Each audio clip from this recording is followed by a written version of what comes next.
Chapter 4. Kimmy staggered back until she hit the tile wall.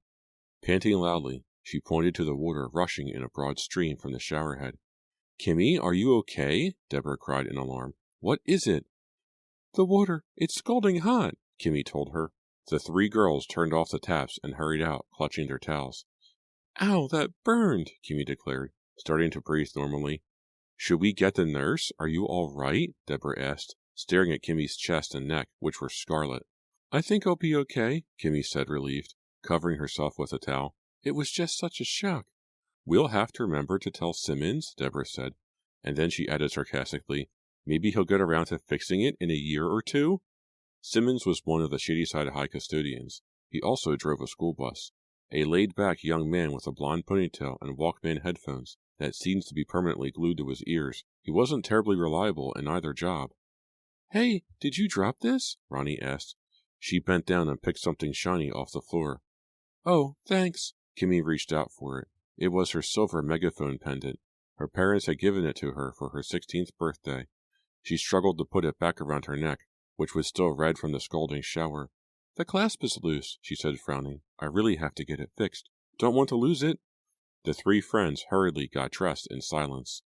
Hoisting her backpack onto her shoulder, Ronnie sighed and headed for the door, her sneakers thudding heavily on the concrete. "You feeling any better?" Kimmy called after her. "No," was the sullen reply. "This is so exciting," Bobby declared. It was a Friday evening 2 weeks later, and the cheerleaders were boarding the small yellow and black school bus that would take them to the Tigers' first away game. Corky followed her sister onto the bus. She said hi to Simmons, who was slouched in the driver's seat, fiddling with his ponytail. He grunted in reply.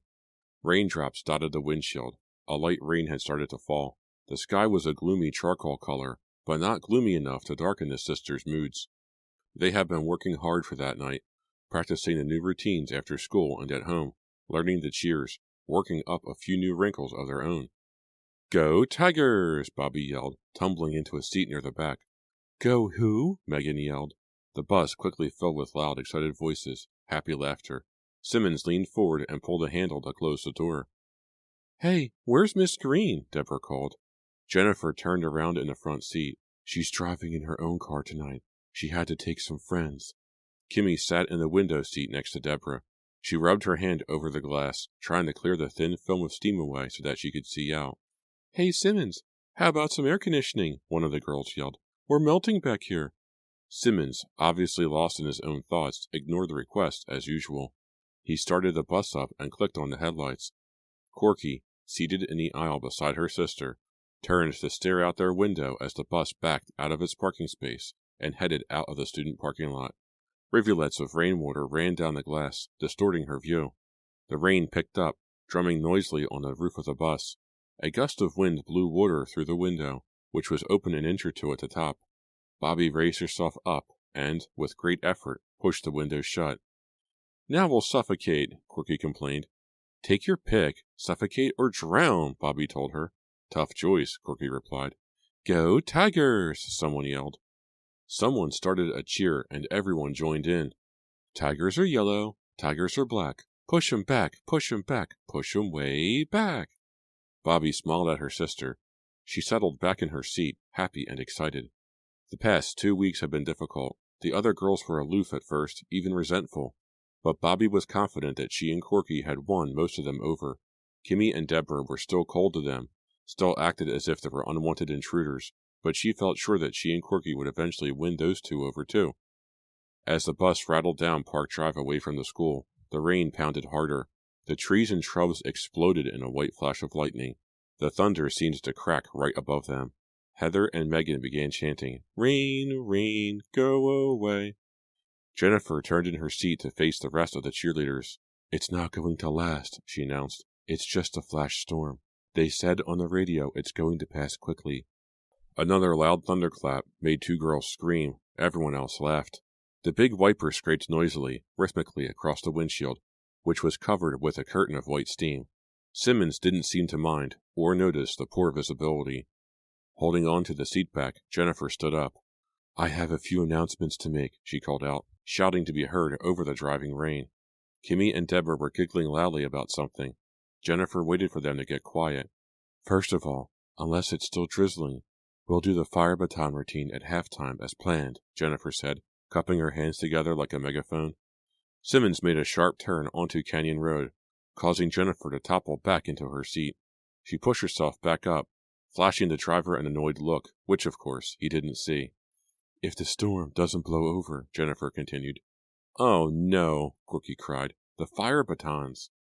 All eyes turned to the back of the bus. A flash of lightning seemed to outline Corky and her sister.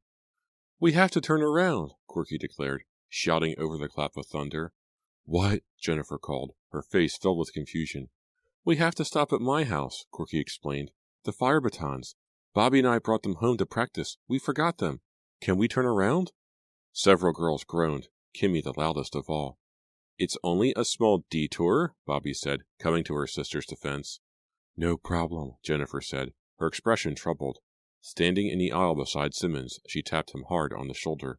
No reaction. She tugged his ponytail. We have to make a stop on Fear Street, Jennifer told him. Huh? Fear Street, Jennifer repeated impatiently. Just turn here.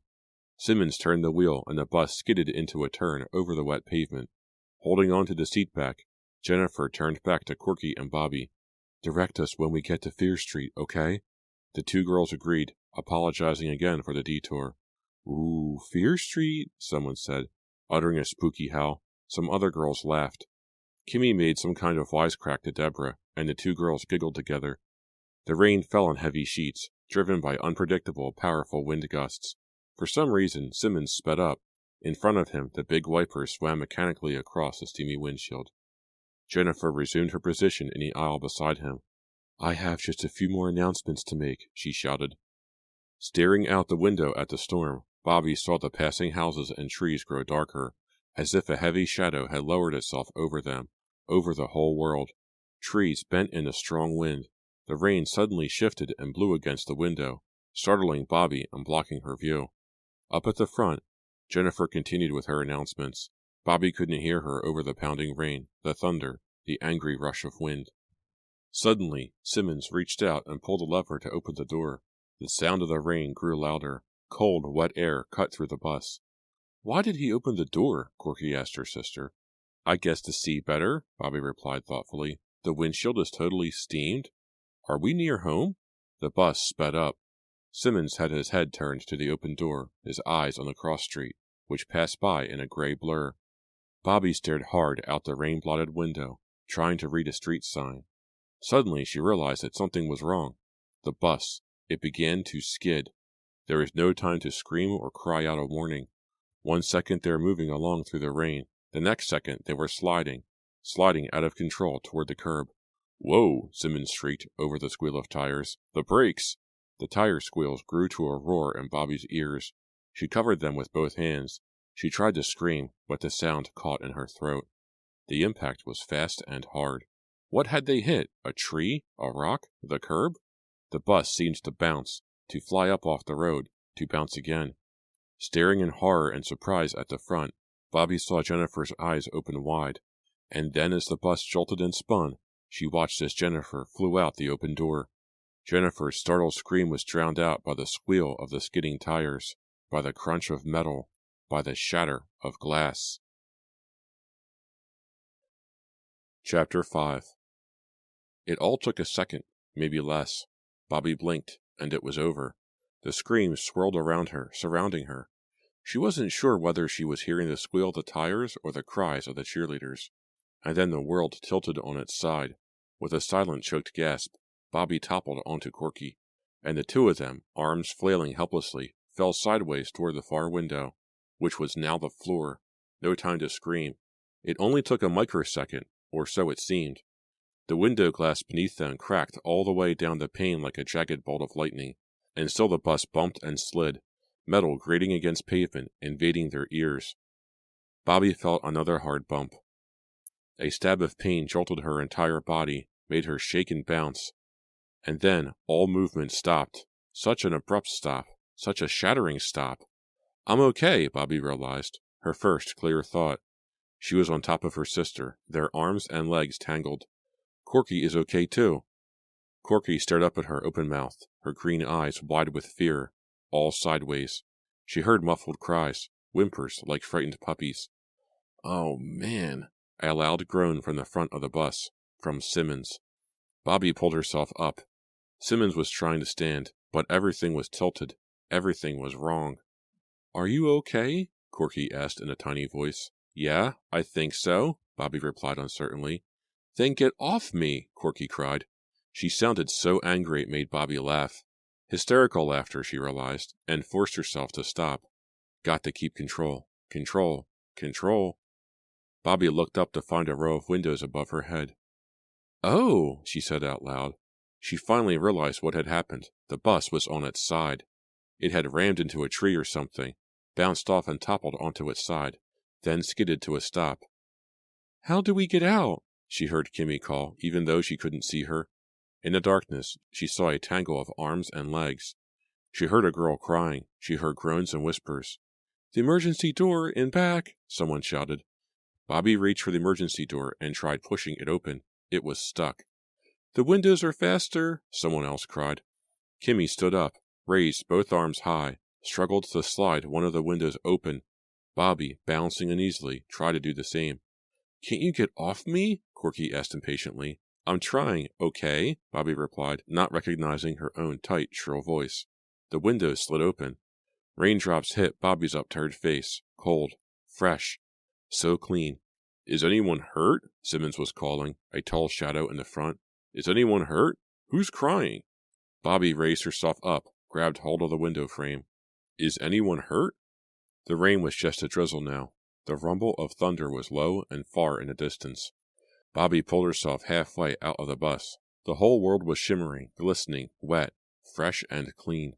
The bus tires were still spinning. Where are we? Bobby wondered. It all looked so familiar and unfamiliar at the same time. Another face appeared. Deborah was emerging from a window closest to the front. "Are you okay?" she called, squinting at Bobby as if she were far away. "I think so," Bobby replied. "You?" "Yeah, my wrist. I think it's sprained, that's all." They pulled themselves out, smiled at each other, buoyed by the fresh air, the cool wetness of being alive. Then, standing on the overturned side that was now the roof, they leaned down into the windows to help other girls escape. Time seemed to stand still. Corky joined her sister, slid to the ground, stretched and yawned as if emerging from a long sleep. The bus headlights, one on top of the other, cut through the air, casting twin spotlights on the jagged tombstones poking up through tall weeds. Tombstones? Weeds? Bobby lowered herself to the ground, her sneakers sinking into the wet grass. Gripping Corky's ice-cold hand, she turned back toward the street. Behind them, a tilted street sign read, Fear Street. "Oh?" She let go of Corky's hand. "Look!" The bus had careened off the road and slid over the grass of the Fear Street Cemetery. A thick yellow mist, catching the light from the headlights, lingered between the old gravestones, which rose up like arms and legs from the twisting, bending weeds. "We're in the cemetery," Corky said, her voice a whisper, her expression stunned. "How?" "We're only a block from home," Bobby said. "Is everybody out?" Simmons called. He came toward them, taking long strides, his jeans stained at the knees, a bandana wrapped tightly around a bleeding cut on his arm. "You okay?" he asked the two sisters. "Yeah," Bobby told him. "Everyone got out," Simmons said. "No one's hurt too bad." Then Bobby and Corky cried out at the same time, "Jennifer!" Where was Jennifer? In the horror of the crash, in the noise and tilting darkness of it, they had forgotten about her. Jennifer. Bobby saw her again, saw her arms jerk up as she flew out the open bus door, almost as if being pulled out. "Jennifer?" Corky began calling, cupping her hands over her mouth. "Has anyone seen Jennifer?" "Jennifer! Jennifer!" The word buzzed through the group of dazed, frightened girls as they huddled together, squinting against the bright headlights, trying to turn things right side up in their minds, trying to make sense of everything, trying to convince themselves that they were okay, that everything was going to be fine. "Jennifer! Jennifer!" And then Corky saw her, from behind, saw her body sprawled face down, her head resting on the earth in front of an old tombstone, her arms stretched above her head as if she were hugging the stone. "Jennifer!" Bobby shouted. A sudden gust of wind made Jennifer's skirt ruffle, but Jennifer didn't look up, didn't raise her head. Corky and Bobby reached her before the others. Bobby grabbed her shoulders to roll her onto her back. "Don't move her," someone yelled. "Don't touch her. It isn't safe." Bobby looked up to see Simmons standing beside her, staring down at Jennifer sprawled so awkwardly across the old gravesite. "Let's carefully roll her over and get her face out of the mud," he said quietly. They tugged her gently by the shoulders. As they turned Jennifer over, the words etched on the old grave marker came into Bobby's view. Sarah Fear. The dates beneath the name had been worn away nearly beyond recognition. 1875 to 1899. They laid Jennifer gently onto her back. "Call an ambulance," Heather was screaming. "Somebody, call for help." Bobby leaned over Jennifer's unmoving form. "It's too late," she said, choking out the words. "She's dead." Chapter 6. "It's your fault. No!" Corky's anguished cry cut through the air.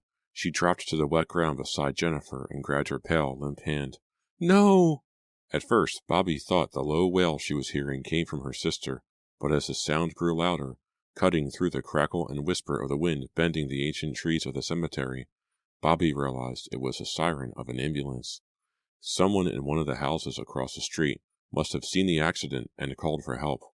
A few seconds later, 3 ambulances and a police cruiser pulled into the wet grass, their flashing red lights washing over everyone, making everything seem too bright, the colors all wrong, too frightening, too vivid to be real. The white coats of the paramedics, scrambling through the wet weeds, flashed red and gray, red and gray. The light caught their hard expressions like those in artificial light snapshots, freezing them in Bobby's mind. She knew she'd always remember every somber face, every flash of light, every second of this dark, wet nightmare. Behind the tilted tombstone, Ronnie stood crying, sobbing loudly, her mouth open wide, her eyes round. Kimmy and Deborah huddled around her, trying to comfort her, their faces distorted by the flickers of red light too. The rain had stopped now, leaving the air heavy and cold. On the ground in front of the tombstone, several paramedics worked over Jennifer, speaking softly among themselves, softly but urgently. Gentle hands pulled Bobby and her sister back. 2 young police officers were questioning Simmons, who was shrugging and gesturing to the overturned bus. He appeared very frightened and upset. Radios crackled from the ambulances and the police car. A paramedic leaning over Jennifer spoke rapidly into a cellular telephone. The wind blew a shower of ice-cold rainwater down from the trees. Bobby took a reluctant step closer. Was Jennifer alive? Were they bringing her around? She had to see. The white coats had formed a protective circle around Jennifer. Bobby tried to make sense out of the buzz of low voices. She made her way to just outside the circle, her sneakers sinking into soft earth. One of the paramedics stood up. In the blink of red light, Bobby saw his eyes close, his teeth clench. "She's gone," he said. Another white-coated young man climbed to his feet, shaking his head. "Gone." Radios crackled. Ronnie's sobs cut through the air. "No!" Bobby screamed. Without realizing it, without even realizing she was moving, Bobby pushed past the grim-faced paramedics. She knelt at Jennifer's side, staring down at her pretty, expressionless face. And Jennifer opened her eyes. "Hey!" Bobby cried. "Whoa!" Jennifer blinked and stared up at Bobby. "Hey!" Bobby called. "Hey!" Jennifer blinked again. Her lips trembled. Her dark eyes moved from side to side. "Hey! She's alive!" Bobby called. "Hey!" Corky was holding on to Bobby's shoulders, leaning over her, staring down at Jennifer. Jennifer smiled up at them both. "Hey!" Cheers and cries, urgent voices, the crackling of the radios, a low voice speaking rapidly into a cellular phone. The sounds were drowned out by a rush of wind. It started to rain again. Bobby stared at the flashing colors, the darting yellow cones of light from the flashlights, the pale white beams of headlights. The lights all melted into one and grew brighter and brighter until she had to close her eyes. Jennifer was alive. Okay. She was going to be okay. Her eyes still shut tightly, Bobby said a silent prayer. When she opened her eyes, Jennifer's gurney was being slid gently into an ambulance. 2 more squad cars had pulled up. Several officers stood outlined in headlights, inspecting the overturned bus, shaking their heads. "Lucky no one was killed." The words floated through the air and repeated in Bobby's mind. The rain came down harder, swirled by the wind. The ambulance siren started with a cough. Then the shrill wail corkscrewed through the rustling trees. The ambulance roared away. "How will we get home?" Ronnie was asking, still flanked by Kimmy and Deborah. "What about the game?" Heather asked. "We have to get home," Ronnie insisted. "Will Jennifer be okay? Has anyone called her parents? Someone should call Miss Green. She's probably at the game.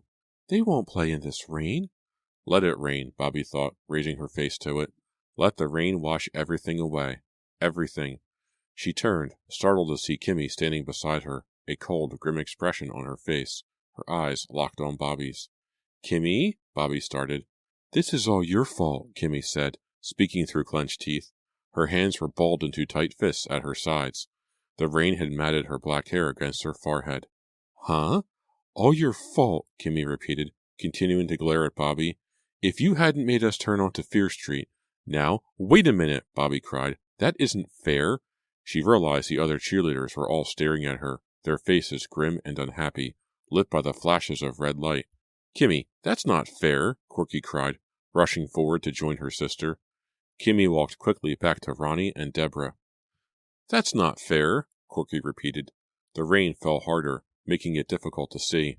The ambulance carrying Jennifer was far in the distance now, its siren a lingering cry that refused to fade away. Part 2. The Fall. Chapter 7. The cheers thundered down from the bleachers as the cheerleaders ran out onto the floor. As the 7 girls bounded across the gym, the noise rose and echoed until it felt as if the roof might be blown off. Kimmy led the girls onto the floor, and they immediately went into what they called their clap-clap routine. The girls clapped out a rhythm, and everyone in the bleachers repeated it as loudly as possible. As she clapped, Kimmy stared up at the colorful blur of kids filling the bleachers, spilling out onto the gym floor, standing along the walls. The entire school was at the pep rally. The hand clapping gave way to foot stomping. The bleachers quaked and trembled. The rhythm picked up, faster, louder. What a thrill, Kimmy thought. An excited grin spread across her face. What a thrill to perform for the entire school. What a sound! Like an earthquake or the stampede of 1,000 elephants. She knew she looked great in her new uniform. They all did. The maroon and white was so sharp, the skirt so crisp, and the sweater so bright. Their old uniforms had been ruined that night in the rain. But here it was, 2 weeks later, and everything was fresh and new again. And everyone was cheering their lungs out. Well, almost everyone. "Give me a T. T. Give me an I. I. Give me a G. G." What a sound, Kimmy thought, her grin growing even wider as her shiny black hair bounced around her face every time she jumped. They finished the cheer in a wave-like ripple, the girls going down in splits one after the other. Kimmy glanced down the row of cheerleaders, all so happy, so fresh and excited, as if that terrible night had never happened. There was Ronnie, down at the end, radiant, shouting her heart out. Her curly red hair, caught in the bright lights, seemed to glow on its own. How happy she'd been to be back on the squad. And Deborah, normally so cool, so withdrawn, was cheering at the top of her lungs. Only cheerleaders, Kimmy thought, know what this is like. A lot of people put us down. They think we're wasting our time. Or we're out of date or something. But that's because they don't know the special excitement, the special thrill of getting a huge crowd to forget itself and go wild. The cheer ended to raucous shouts and applause. Kimmy peered down the line of girls to see Corky and Bobby do their special double cartwheel. Ugh, she thought bitterly, what show-offs. They really make me sick. With their blonde hair and sweet innocent faces, always prancing around together, trying to make the rest of us look second-rate. I could throw up, I really could. The echoing drums of the marching band brought Kimmy out of her dark thoughts. No, she decided, I'm not going to allow those two to ruin this day. I'm not going to give them another thought. Everyone stood and clapped along as the band played the Shady Side High marching song. I want only good memories of this pep rally, Kimmy thought, clapping as hard as she could. After all, the rally is in honor of us, in honor of how brave we were, in honor of how we survived that terrible night. The band ended its number to wild applause. Corky and Bobby did their cartwheel again, and Kimmy forced herself not to react. The girls all turned to her to begin the next cheer routine. Let's go, let's go, let's go, let's go. Kimmy's eye caught Miss Green leaning against the wall of her office, and clapping along with them, a big smile on her usually dour face. In a few minutes, Miss Green will name me as a new captain, Kimmy thought. The thought sent a shiver of excitement down her back. It's something I've wanted for so long. I've worked so hard for it, so hard. I'm not knockout beautiful like the other girls. I'm not tall and well built. I don't have straight blonde hair like the Kokorians, or like a movie star like Jennifer. But I'm going to be captain. I'm finally going to be captain. She wished her parents could have been there to see it, to see the pep rally, to see their daughter, to see how exciting it all was. She had begged them to come, but, as usual, they claimed they couldn't get away from their jobs. Just an excuse, Kimmy thought bitterly. Then forced those thoughts out of her mind. Nothing was going to spoil her day. Nothing. Whoa! The routine ended. The band started up immediately. Kimmy turned toward the far side of the gym, and the other girls followed her lead. As the band finished its number, a deafening cheer went up as Jennifer wheeled herself out onto the floor. She was wearing a new uniform too, Kimmy saw. In her hand was a maroon and white pennant with her name embroidered on it, the pennant they had given her in the hospital. She waved it from her seat as she vigorously wheeled herself across the gym. The applause grew and grew until Kimmy felt like covering her ears. Jennifer has been so brave during all this, Kimmy thought, staring at her in her wheelchair, now lined up with the other cheerleaders. So brave and cheerful, even though she might never walk again, even though her life was ruined. Kimmy wondered if she would have been so brave, so smiling, so accepting. Of course, Jennifer had nearly died that night, Kimmy remembered. Everyone had thought she was dead, so in a way she was lucky just to be alive. But how could anyone consider being crippled, perhaps for life, lucky? Kimmy realized that the gym had grown silent. Jennifer had wheeled herself to a microphone and begun a short speech. I'm not good at making speeches, she was saying, her voice so weak and unsteady. I'd much rather be cheering than talking. Nervous laughter rolled down from the bleachers. One of the drummers in the band hit a rim shot. I just want to say thank you to everyone at Shadyside High, Jennifer continued, her voice breaking with sudden emotion. You've all been so good to me, all my friends, everyone, with all the cards and presents and stuff. She waved the pennant. And I just want to tell you all that I feel great. Go Tigers! She pushed back from the microphone, waving her pennant, as the entire school erupted in applause. The band played the marching song again. Maroon and white streamers came flying down from the bleachers. Kimmy wiped away the tears that were rolling down her cheeks. She could feel herself begin to lose control, feel the loud, choking sobs try to force their way up. But she cut them off. This wasn't a sad day. It was a happy day. Everyone was smiling and cheering. This was a celebration that they were all alive. So why did Jennifer's smile make Kimmy feel like bawling?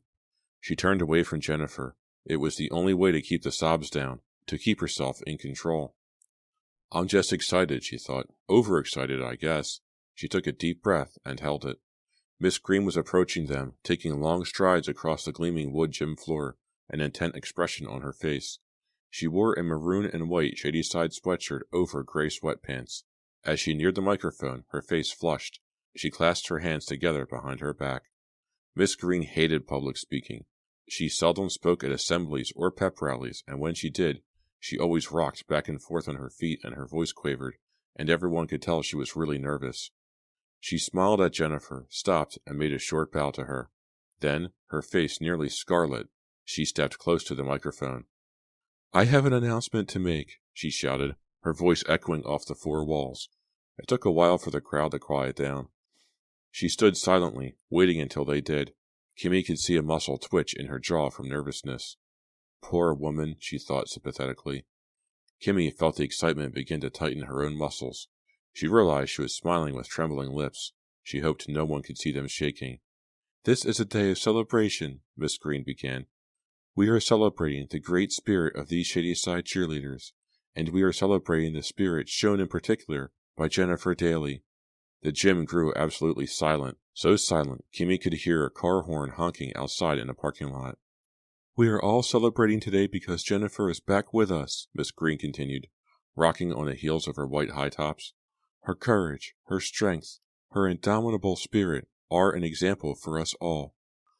Applause. Now it's time for me to announce a new captain, Miss Green said, glancing at Jennifer. who flashed her an encouraging smile. Kimmy took a deep breath. Her heart was thudding so hard she thought she might pass out. She gave Jennifer a big smile, but Jennifer had turned to stare up into the bleachers. "I have spent many hours thinking about this selection," Miss Green continued, "and I know that the young lady I have chosen will lead the Tiger Cheerleaders with the same courage and spirit that Jennifer Daly has shown."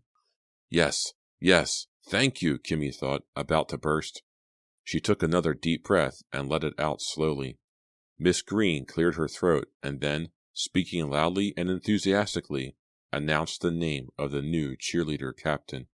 "No!" Kimmy shrieked out loud. "Please, no!" Chapter 8. Kimmy's cries of protest were drowned out by the applause that rang down from the bleachers. Several of the other cheerleaders, including Ronnie and Deborah, had turned to Kimmy to watch her mouth drop open and her expression turn to shock and dismay. Bobby Kokorin. How could Bobby Kokorin be named cheerleader captain? Unfair, Kimmy thought, feeling her surprise turn to rage. Impossible! After all, Kimmy had been named assistant captain last spring. She had been on the squad for 2 years. She had worked so hard, so hard. So how could she be passed over for a flashy newcomer? Bobby had been on the squad for only a few weeks. She didn't know the school. She didn't know any of the routines. So how could Miss Green and Jennifer have chosen her? Kimmy stood with her shoulders slumped forward, allowing her unhappiness, her anger, to show in her face. She was miserable and upset, and she didn't care who knew it. As the applause died down and Miss Green continued talking, Kimmy glanced down the line of cheerleaders. There was Corky hugging her sister joyfully. Heather and Megan had rushed over to congratulate Bobby, and Bobby had the widest smile on her face, her eyes brimming with happy tears. Yuck, Kimmy thought bitterly. I know why she was named captain, because she's so pretty and I'm not. She's so blonde and skinny and disgustingly all-American. Okay, so I'm not skinny, and I don't have long blonde hair and look like a 17 model. But how could Jennifer and Miss Green do this to me? I'm a better cheerleader than Bobby Kokorin ever will be. I deserve to be captain. Everyone knows I deserve to be captain. Kimmy realized then that her entire body was trembling. Staring up into the bleachers, she felt her anger turn to embarrassment. Everyone is staring at me, she decided. Everyone in the entire school. They're all staring at me. They know I deserve to be captain. They know I've been cheated. She turned and saw Deborah and Ronnie studying her, their faces locked in sympathy, their eyes on Kimmy's face, trying to determine how Kimmy was taking the awful news. Everyone is watching me, Kimmy thought, forcing back the loud sobs that pushed at her throat. Everyone is feeling sorry for me. I've never been so embarrassed. This is the worst day of my life. I'll never forgive Bobby. Never. And I'll never forgive Miss Green either. I just want to disappear. I just want to die. And as bitter thoughts continued to spin through Kimmy's mind, Miss Green finished her remarks and stepped back from the microphone with a relieved sigh. There was a scattering of applause. Kimmy saw Jennifer smiling, always smiling that brave smile of hers, wheeling herself to the side of the gym. And then Bobby led the girls into a circle to begin their final routine. No, Kimmy decided. No way. I can't do this. I'm too embarrassed, too humiliated. I won't do it. I won't. I quit, she decided. I quit the cheerleaders. She had joined the circle, followed the others automatically like some kind of a sheep. But now, as they raised their arms high in the air to begin their routine, Kimmy uttered a cry of disgust and took off, running across the polished wood floor, running as fast as she could, her eyes narrowed, nearly shut, her heart pounding in rhythm with each thud of her sneakers. Were those gasps of surprise from the bleachers? Were those startled questions? A worried buzz of voices? Kimmy didn't care. She was escaping and never coming back. As she reached the double doors to the corridor, running so hard she nearly collided with them, she turned and glanced back. The cheer had begun without her. Corky Kokorin had moved around to close up the circle. I'll pay her back too, Kimmy decided. Jennifer, Bobby, Corky, all of them. She was through the doors and running down the empty corridor when the first anguished sob finally burst from her throat.